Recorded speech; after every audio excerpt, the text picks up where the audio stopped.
Helo, symai Dewi Hughes ydw i. Dwi'n gweithio ar y prosiect TAG ac yn benodol ar y gwaith Genomeg. Mae dynori wedi bod yn ffarmio rhwng 10,500 o flynyddoedd, ond mae dewis ar rhinweddau penodol yn rhywbeth eitha newydd.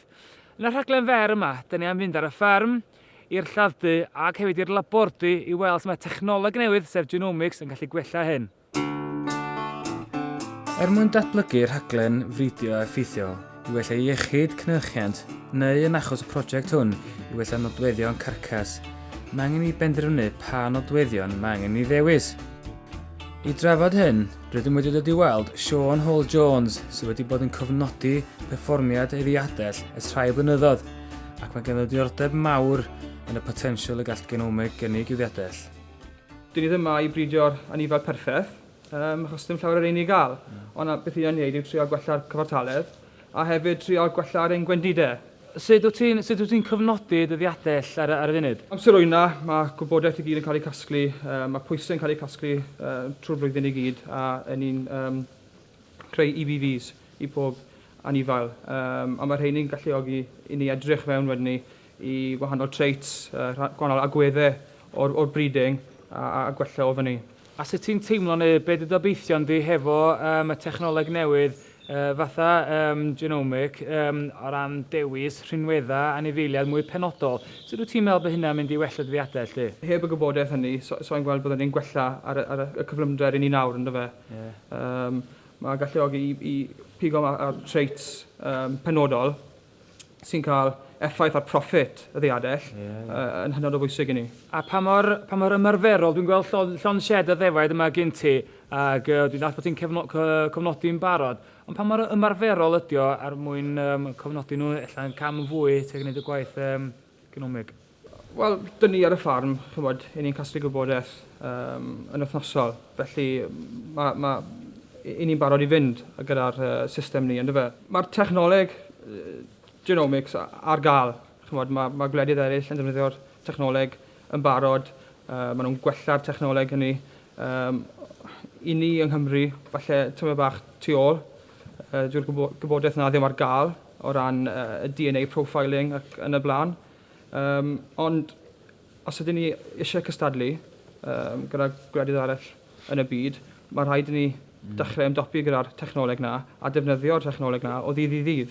Ti hefyd dwi'n ymwybodol bod chdi wedi bod yn dewis ddefaid wyn ar y Max Gene a gweithio efo cwmni yn Seland Newydd. Sut mae hynna wedi gweithio allan? Dyn ni'n edrych am y Max Gene yn y gobaith deith systemau fel visual imagery scanning mewn.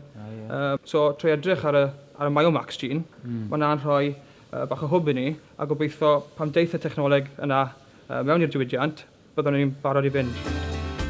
Felly, rydym wedi sefydlu bod yna potensial sylweddol i ddefnyddio Genomeg i gynyddu cynhyrchiant Ddiadell, ac yr un mor bwysig yw'r ansawdd bwyta y cynnyrch terfynol. Fe all hyn gael effaith sylweddol i'r cwsmeriaid a'r sector prosesu. I edrych ar hyn yn fwy manwl, rydym wedi dod i dymbia i gwrdd â'r rheolwr amaethyddol Alison Harvey. Alli di glirio'n bach mwy be ti'n meddwl fydd dymbia yn gallu elwa o cydweithio efo ffermwyr a cydweithio efo ni ar y prosiect yma? Mae'n bwysig ofnadwy bod cwmni fel Dymbia yn rhan o brosiect fel un sy'n edrych ar technoleg newydd a sut mae datblygu yn well gyda Genomeg. Mae gyda ni cwsmer penodol, maen nhw'n hanfodol o bwysig i ni, a maen nhw'n gwybod yn union beth maen nhw'n hwylo pan maen nhw'n mynd i siopa am cigoen. Maen nhw eisiau cysondeb yn y cynnyrch, felly cysondeb mewn maint, ond hefyd mewn ansawdd bwyta. Ti wedi trafod yn barod y potensial, ond allu di glirio'n bach mwy o be ydych chi'n gobeithio gael allan o cydweithio efo ni ar y prosiect yma, a hefyd y potensial o Genomeg fel petai i'r busnes? Un o'r anawsterau ni'n gweld yn y diwydiant yw gymaint o fridiau gwahanol sydd gyda ni yn y Deyrnas Unedig. Felly mae llawer o'r cynnyrch yn dod mewn gwahanol maint, gwahanol pwysau. Felly sy'n ni'n gallu newid hynny neu gwella ar hynny, bydde mwy o werth mewn ochr prosesu gadw i'n fwyd.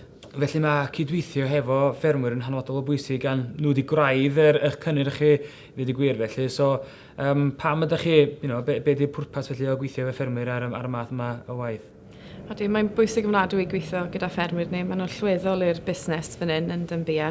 A felly mae'n dyletswydd i ni really, i cydweithio gyda nhw, ond hefyd i gweithio ar prosiect fel hyn, fel bod mwy o wybodaeth dyn ni, i ni wedyn yn gallu rhannu gyda nhw. Felly wedyn maen nhw'n gallu gweithio ar eu busnes nhw a fod yn fwy gynaladwy yn y dyfodol. Mae cymharu'r ddau garcas yma yn rhoi esboniad gwledol iawn o'r hyn yr ydym yn geisio i gyflewni drwy'r prosiect yma. Gwraidd y gwaith yma yw i geisio penderfynu pa enynau sydd yn gyfrifol neu'n gysylltiedig a cynhyrchu carcas ar y dde i gymharu ar un ar y chwydd, sydd efo llawer mwy o gig enwedig ar y toriadau gwerthfawr, megis y llwyn a chwarterol. Mae angen ni hefyd gadw mewn cof bod y gos prosesu'r ddau garcas yr un fath ac mae'r costau cynhyrchu yn weddol debyg. Ond mae'r enillion ariannol o ddiwrthynt yn sylweddol wahanol. Ar gyfer y prosiect hwn, rydym wedi torri fyny 2,000 o garcasau ar gyfer gwneud mesuriadau manwl o doriadau unigol. Bydd y wybodaeth manwl yma yn cael ei ddefnyddio i greu'r allwedd genomig terfynol. Falle bod y broses yma yn ymweld yn lot o waith, ond mae angen i gadw mewn cof fod hwn yn brosiect peilot. Gall gwelliannau sylweddol cael ei wneud i broses, yn enwedig wrth gasglu data yn y lladd-dy. Fel awgrymodd Sean yn gynharach, byddai defnyddio data drwy graddio carcas yn ôl system cyfrifiadurol yn gwneud y broses hon yn rhugl, gan alluogi llawer mwy o anifeiliaid cael ei cymharu am ffracsiwn o'r amser a chost.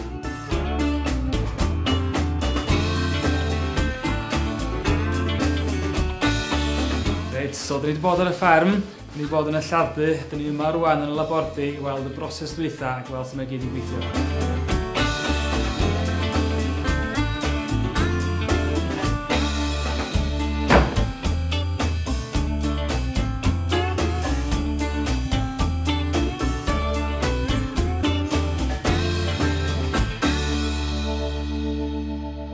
Is this a new technology? It's relatively new. It's come along in about the last 10 years. So there are a range of commercial assays available now for humans, cattle, sheep, pigs, and other agricultural species. And how does the technology work? So it basically involves these microarrays. So we'll extract the DNA from blood samples or from nasal swabs from the animals that we're taking, and the DNA then gets washed across the surface of this slide. It'll stick on, we put it on the scanner, and that gives us a digital representation of the genotype of that animal that we can use for correlating with traits.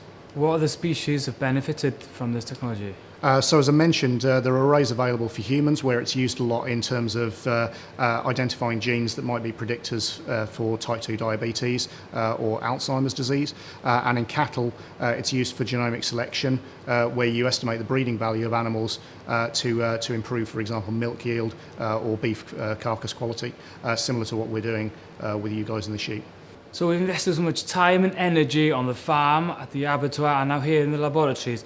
What do you think this information and technology can offer the Welsh sheep industry? There's quite a lot of potential there. So as long as you're recording the traits in your animals, we can then train computer models to take the genomic information we get and predict which animals are best to breed together to maximise your productivity for your trait of interest, whether that's carcass quality, eating quality, or disease resistance.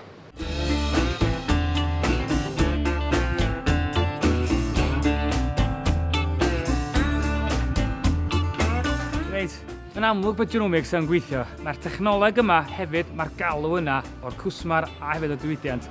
Dyn ni'n dall bod ffermwyr llaeth, ffermwyr moch a ieir wedi manteisio'n sylweddol o'r technoleg yma'n barod. A sa ddim rheswm o gwbl i'r ffermwyr defaid ddim cael yr un fantais, yn enwedig gan bod ni technoleg ac arbenigwr o hyn ar yn stepan drws.